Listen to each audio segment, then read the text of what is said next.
नमस्कार. महाराष्ट्राच्या राजकारणात पुन्हा एकदा मोठी खळबळ उडालीये.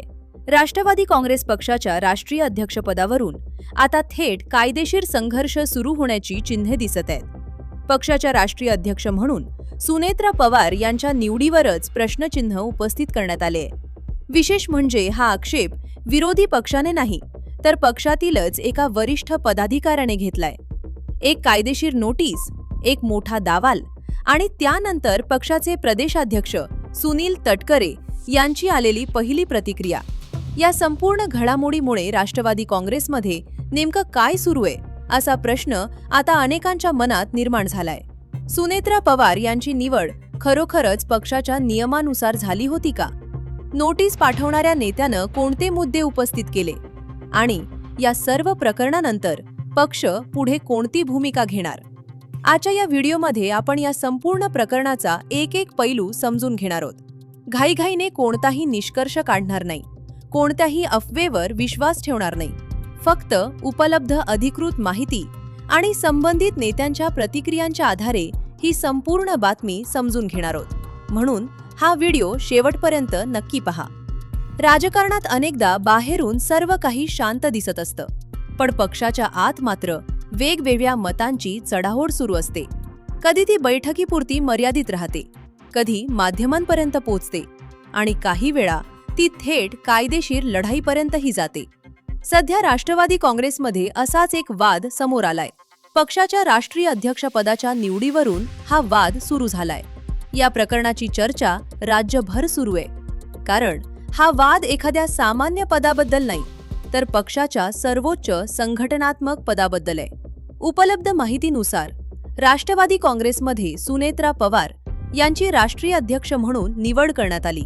ही निवड झाल्यानंतर सुरुवातीला पक्षाकडून या निर्णयाचं समर्थन करण्यात आलं. पक्षातील अनेक नेत्यांनीही या निर्णयाचं स्वागत केलं. मात्र काही दिवसानंतर एक मोठी घडामोड समोर आली. पक्षाचे राष्ट्रीय सचिव सचिदानंद सिंह यांनी या निवडीवर आक्षेप घेतला. त्यांनी थेट कायदेशीर नोटीस पाठवली आणि याच नोटीसमुळे हा संपूर्ण विषय पुन्हा चर्चेत आला. राजकीय पक्षांमध्ये मतभेद होणं नवीन नाही, पण जेव्हा पक्षाच्या राष्ट्रीय अध्यक्षपदाच्या निवडीवरच प्रश्न उपस्थित होतो, तेव्हा त्याकडे वेगळ्या नजरेनं पाहिलं जातं. कारण राष्ट्रीय अध्यक्ष हा केवळ एक पदाधिकारी नसतो, तर पक्षाच्या संघटनात्मक निर्णयांमध्ये त्याची महत्त्वाची भूमिका असते. त्यामुळे या पदावरील निवडीची वैधता प्रश्नांकित झाल्यास त्याचा परिणाम पुढील अनेक निर्णयांवर होऊ शकतो. याच कारणामुळे या नोटीसकडे राजकीय विश्लेषकही गंभीरपणे पाहत आहेत. उपलब्ध माहितीनुसार सचिदानंद सिंह यांनी असा दावा केलाय की राष्ट्रीय अध्यक्षपदासाठी झालेली निवड पक्षाच्या संविधानानुसार आणि ठरलेल्या प्रक्रियेनुसार झालेली नाही. त्यांच्या मते या प्रक्रियेमध्ये काही असुशस्व नियमांचे पालन करण्यात आले नाही. त्यामुळे या निवडीची कायदेशीर वैधता तपासली जावी आणि आवश्यक असल्यास योग्य ती कारवाई व्हावी. मात्र या दाव्याला अद्याप कोणत्याही न्यायालयानं किंवा सक्षम अधिकृत संस्थेनं मान्यता दिलेली नाही. त्यामुळे हा दावा सध्या केवळ नोटीसमधील आरोप म्हणूनच पाहिला जाते. नोटीस समोर आल्यानंतर सर्वांचे लक्ष एका व्यक्तीकडे लागले होते, ते म्हणजे राष्ट्रवादी काँग्रेसचे प्रदेशाध्यक्ष सुनील तटकरे. कारण पिकड्या संघटनात्मक निर्णयांमध्ये त्यांची महत्त्वाची भूमिका मानली जाते. माध्यमांनी त्यांना या नोटीसीबद्दल विचारलं आणि त्यांनी यावर स्पष्ट प्रतिक्रिया दिली. सुनील तटकरे यांनी सांगितलं की सुनेत्रा पवार यांची राष्ट्रीय अध्यक्ष म्हणून झालेली निवड पूर्णपणे वैध आहे. ती पक्षाच्या नियमानुसारच करण्यात आली आहे. त्यांच्या म्हणण्यानुसार हा कोणत्याही एका व्यक्तीचा निर्णय नव्हता, तर पक्षाच्या सामूहिक निर्णय प्रक्रियेचा भाग होता. म्हणजेच पक्ष नेतृत्वानं मिळून हा निर्णय घेतला होता. त्यामुळे निवडीवर उपस्थित केलेले आक्षेप योग्य नाहीत अशी त्यांची भूमिका आहे. फक्त निवड योग्य असल्याती सांगून ते थांबले नाहीत. त्यांनी पुढे सांगितलं, ही नोटीस कायदेशीर दृष्टिकोनातून तपासली जाईल. पक्षाचे कायदेशीर सल्लागार संपूर्ण नोटीस अभ्यासतील. आवश्यक असेल तर त्याला अधिकृत उत्तरही दिले जाईल. म्हणजेच पक्षानं हा विषय हलक्यात घेतलेला नाही, तर कायदेशीर मार्गानंच त्यावर उत्तर देण्याची तयारी सुरू आहे. राजकारणामध्ये एखाद्या नोटीसकडे दुर्लक्ष करणे आणि तिचे कायदेशीर परीक्षण करणे या दोन वेगवेगळ्या गोष्टी आहेत. सुनील तटकरे यांनी थेट सांगितलं की पक्ष कायदेशीर सल्ला घेणार आहे। याचा अर्थ पक्ष अधिकृत भूमिका तयार करत आहे आणि पुढील प्रत्येक पाऊल कायदेशीर सल्ल्यानुसार उचलण्याचा विचार करत आहे। हा प्रश्नही माध्यमांनी विचारला, कारण अनेकदा अशा वादांमध्ये सुरुवातीला अंतर्गत चर्चा केली जाते। मात्र यावर तटकरे यांनी सांगितलं, अद्याप संबंधित व्यक्तीशी कोणतीही चर्चा झालेली नाही। प्रथम संपूर्ण बाब समजून घेतली जाईल, त्यानंतर पुढील निर्णय घेतला जाईल। या घडामोडीनंतर अनेक प्रश्न उपस्थित झाले आहेत। पक्ष या नोटिसीला अधिकृत उत्तर कधी देणार?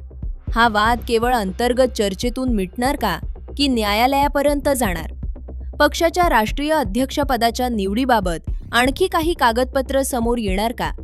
या सर्व प्रश्नांची उत्तरं सध्या उपलब्ध नाही आणि म्हणूनच कोणताही निष्कर्ष काढण्याची ही योग्य वेळ नाही। राजकीय पक्षामध्ये एखाद्या पदाधिकाऱ्याबाबत मतभेद होणं नवीन नाही, पण जेव्हा वाद थेट पक्षाच्या राष्ट्रीय अध्यक्षपदापर्यंत पोहोचतो तेव्हा त्याचं महत्त्व अनेक पटींनी वाढतं। कारण राष्ट्रीय अध्यक्ष हा पक्षाच्या संघटनात्मक रचनेतील सर्वोच्च पदांपैकी एक असतो।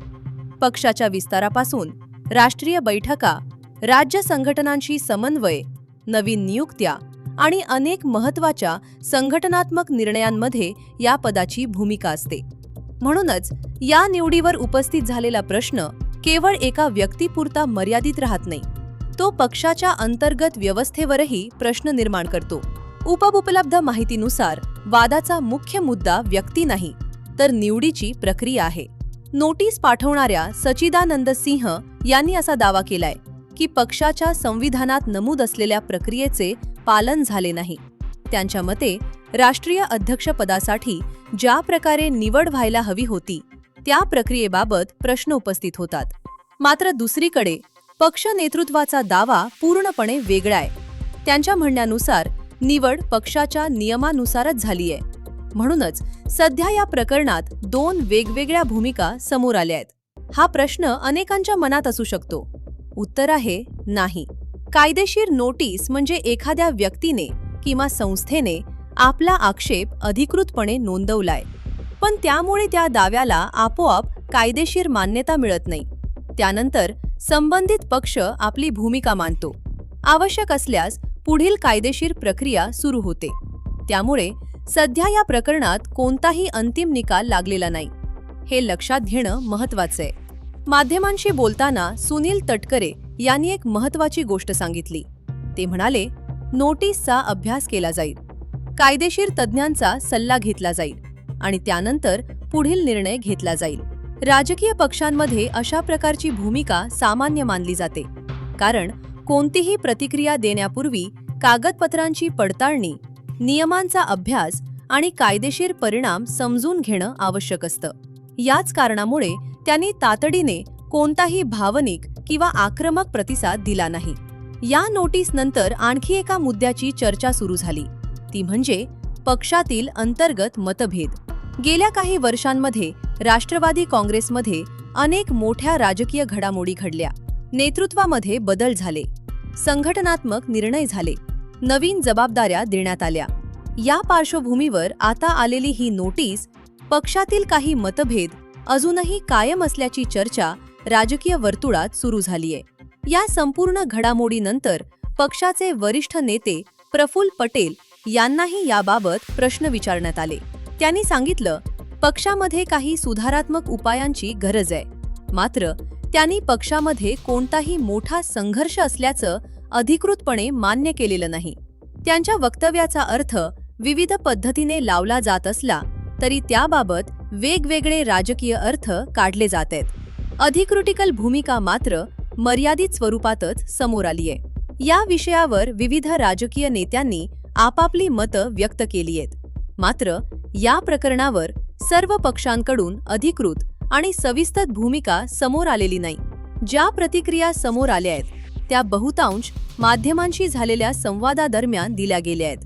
त्यामुळे प्रत्येक वक्तव्याचा अंतिम राजकीय निष्कर्ष म्हणून विचार करणं योग्य ठरणार नाही। हा प्रश्नही अनेकांना पडतोय। सध्या उपलब्ध माहितीनुसार अशा कोणत्याही प्रक्रियेची अधिकृत घोषणा झालेली नाही। भविष्यात संबंधित पक्ष काय निर्णय घेतो त्यावर पुढील घडामोडी अवलंबून असतील. जर कायदेशीर प्रक्रिया पुढे गेली तर संबंधित संस्थांकडे आवश्यक कागदपत्र सादर केली जाऊ शकतात. मात्र याबाबत अधिकृत माहिती अद्याप स्पष्ट नाही. काही राजकीय विश्लेषकांच्या मते अशा प्रकारच्या नोटीसमुळे पक्षाच्या संघटनात्मक कामकाजावर काही काळ परिणाम होऊ शकतो, कारण अशा वेळी सर्वांचे लक्ष अंतर्गत प्रक्रियांकडे वळते. मात्र हे विश्लेषण आहे, अधिकृत भूमिका नाही. म्हणूनच याकडे शक्यता म्हणून पाहणं अधिक योग्य ठरेल. पक्षासमोर सध्या 2 मोठी आव्हानं आहेत. पहिलं, नोटीसीला कायदेशीर उत्तर देणं, आणि दुसरं, पक्षाच्या कार्यकर्त्यांमध्ये कोणताही संभ्रम निर्माण होऊ न देणं. कारण अशा परिस्थितीत पक्ष नेतृत्वाकडून येणाऱ्या प्रत्येक वक्तव्याकडे कार्यकर्ते आणि राजकीय निरीक्षक बारकाईने लक्ष ठेवून असतात. यामुळे पुढील काही दिवस पक्षासाठी महत्त्वाचे ठरणार आहेत. सुनेत्रा पवार यांच्या राष्ट्रीय अध्यक्षपदाच्या निवडीवर पक्षाचे राष्ट्रीय सचिव सच्चिदानंद सिंह यांनी कायदेशीर नोटीस पाठवली. या नोटिसीमध्ये निवड प्रक्रियेवर आक्षेप घेण्यात आला. दुसरीकडे राष्ट्रवादी काँग्रेसचे प्रदेशाध्यक्ष सुनील तटकरे यांनी ही निवड पक्षाच्या नियमानुसार झाल्याचा दावा केला आणि पक्ष कायदेशीर सल्ला घेणार असल्याचं स्पष्ट केलं. कायदेशीर नोटीस पाठवली म्हणजे प्रकरण लगेच न्यायालयात पोहोचतं असं नसतं. साधारणपणे अशा नोटीसनंतर संबंधित पक्षाला आपली भूमिका मांडण्याची संधी दिली जाते. नोटीसमधील प्रत्येक मुद्द्याचा अभ्यास केला जातो. आवश्यक कागदपत्रांची पडताळणी केली जाते. त्यानंतर संबंधित पक्ष अधिकृत उत्तर तयार करतो. जर दोन्ही बाजूंमध्ये तोडगा निघाला नाही तर पुढील कायदेशीर प्रक्रिया सुरू होऊ शकते. मात्र या प्रकरणात नेमकं पुढे काय होणार याबाबत अधिकृत माहिती अद्याप स्पष्ट नाही. या संपूर्ण प्रकरणात अनेकांची प्रतिक्रिया समोर आली. पण सुनील तटकरे यांच्या वक्तव्याकडे विशेष लक्ष दिलं जातंय, कारण ते पक्षाच्या प्रमुख संघटनात्मक नेत्यांपैकी एक आहेत. त्यांनी नोटीस फेटाळून लावण्याऐवजी आम्ही कायदेशीर सल्ला घेऊ अशी भूमिका घेतली. यातून एक गोष्ट स्पष्ट होते, पक्ष या विषयाला गंभीरतेने घेत आहे. तसेच पुढील प्रत्येक पाऊल अधिकृत आणि कायदेशीर प्रक्रियेनुसार उचलण्याचा प्रयत्न केला जाईल असा संदेशही त्यांच्या वक्तव्यातून दिसून येतो. हा प्रश्न अनेक नागरिक विचारत आहेत. याचं निश्चित उत्तर सध्या देता येणार नाही, कारण पक्षाने आपल्या नियमित कामकाजात कोणताही बदल झाल्याचं अधिकृतपणे जाहीर केलेलं नाही. पक्षाचे कार्यक्रम सुरू आहेत, संघटनात्मक कामही सुरू असल्याचं दिसत आहे. मात्र राष्ट्रीय अध्यक्षपदासारख्या महत्त्वाच्या पदावर प्रश्न उपस्थित झाल्यानंतर या विषयाची चर्चा राजकीय वर्तुळात सुरू राहणं स्वाभाविक आहे. आज सोशल मीडियाच्या काळात कोणतीही बातमी काही मिनिटात लाखो लोकांपर्यंत पोहोचते. पण प्रत्येक पोस्ट, प्रत्येक व्हिडिओ किंवा प्रत्येक मेसेज सत्य असेलच असं नाही. या प्रकरणातही सोशल मीडियावर विविध दावे आणि चर्चा सुरू आहेत. मात्र आपण फक्त अधिकृत माहितीवर विश्वास ठेवणं आवश्यक आहे. कोणताही न्यायालयीन निर्णय आलेला नाही.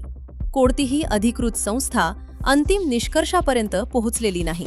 म्हणून अपूर्ण माहितीच्या आधारे मत तयार करणं टाळणं गरजेचं आहे. राजकीय विश्लेषकांच्या मते पक्षाच्या सर्वोच्च पदावरून निर्माण झालेला कोणताही वाद हा केवळ अंतर्गत विषय राहत नाही. त्याचा परिणाम सार्वजनिक चर्चेवरही होतो. पक्षातील कार्यकर्ते, इतर राजकीय पक्ष आणि सर्वसामान्य नागरिक सर्वांचं लक्ष अशा घडामोडींवर असतं. मात्र विश्लेषण आणि अधिकृत माहिती यामध्ये फरक असतो. त्यामुळे कोणतंही विश्लेषण अंतिम सत्य मानणं योग्य नाही. अधिकृत भूमिका आणि कायदेशीर प्रक्रिया यांनाच अधिक महत्त्व आहे.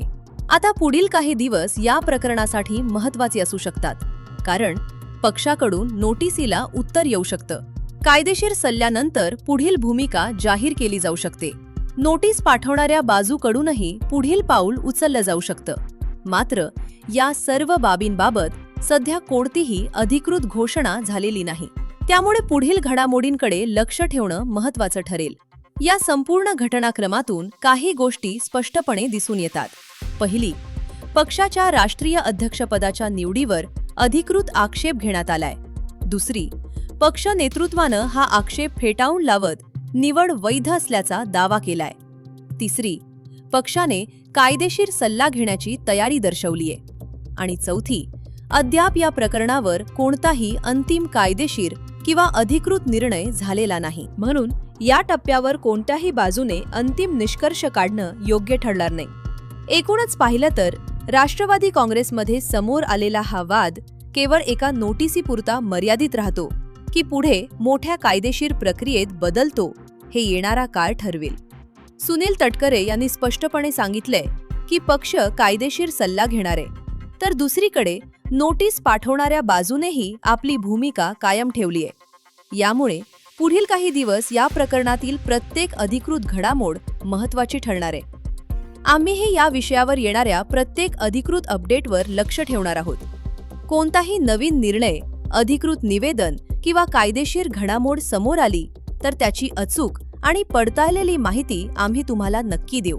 सध्या या प्रकरणात सर्वात महत्त्वाची गोष्ट म्हणजे अफवा, अपूर्ण माहिती किंवा सोशल मीडियावरील अप्रमाणित दाव्यांवर विश्वास ठेवण्याऐवजी विश्वासार्ह स्रोतांकडून आलेल्या माहितीवरच विश्वास ठेवा. या संपूर्ण प्रकरणाबद्दल तुमचं मत काय आहे? तुमच्या मते अशा संघटनात्मक वादांवर पक्षाने कोणती भूमिका घ्यायला हवी? तुमचं मत आम्हाला खाली कमेंटमध्ये नक्की सांगा. आणि महाराष्ट्रातील राजकारण, महत्त्वाच्या घडामोडी आणि पडताळलेल्या बातम्या सर्वात आधी पाहण्यासाठी आमच्या चॅनलला सबस्क्राईब करा. व्हिडिओ आवडला असेल तर लाईक करा, शेअर करा आणि पुढील अपडेटसाठी आमच्यासोबत जोडलेले रहा. धन्यवाद.